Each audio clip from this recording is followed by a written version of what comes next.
I am Ferdinand Marcos, and I am the President of the Republic of the Philippines.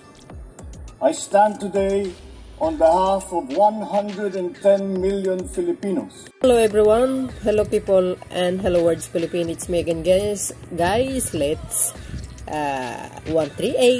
Makita nyo dito mga kababayan, ha? Nagdadrama si Arlene Brosas dahil dito guys, doon sa dalawang aktivista na sumuko na sinasabi dinukot, samantalang malakas ang ebidensya, sila po ay kusang sumuko, no? So talaga magaling maglinlang ang mga makakaliwang grupo actually, pero makikita mo dito kay Arlene Brosas, mas pinagtanggol niya ang mga aktivista, mga kababayan. Alam niyo, sa totoo lang, never ko na nakikita itong mga taong ito. Yan si Castro, Raul, yan si Rosas na yan, hindi man lang nila kinukundina yung mga NPA na pinapatay ang mga sundalo kahit man lang namamalingki. Tingnan nyo, ha? Mas kinampihan ng mga aktivista kaysa mga kasunduluan natin.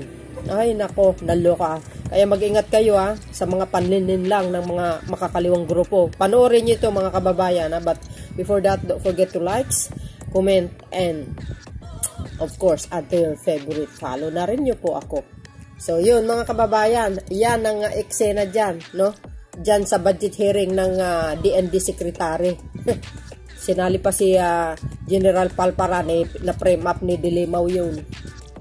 Kumbaga nakulong lang na, pinakulong lang ni Dilimaw.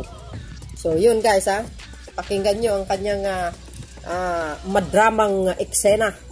Speaker, to the foreign suspended. Buhay at kamatayan ang nangyayari sa mga mamamayan natin. Oh, hindi kami kasali. Huwag naman kayong ganyan. Lalo na kung saksi tayo sa mga ganon. In fact, mag-i-interpolate ako noon, Mr. Madam Speaker. Galing mo talaga. Nandito ako, kailangan ko mag-interpolate ng time na yun. Pero kailangan kong pumunta doon kasi nung NTFL na press con, ang sinasabi na ng mga bata, kami ay dinukot. Under custody pa rin kami ngayon ng military. Kung hindi sila maaalis doon, pabalik sila sa kampo. Ewan ko ba kung and we have had so many cases. Yesterday, I was telling the DND, ng cases.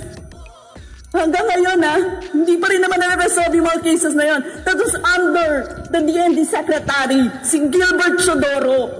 Yung time ni Palparan.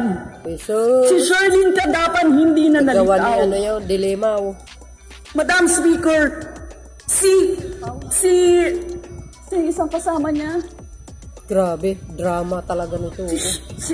Isa pa. Akala niya, utuin niya taong bayan. Si Empeño, those two, during that time, hindi pa nalilitaw hanggang ngayon. We have 72 cases of desaparecidos, Madam Speaker. Natatay na ng Empeño. So, Madam Speaker, hindi natin ito ma-resolve ng mga pagsagot na, you will be, we will be impartial, etc., etc.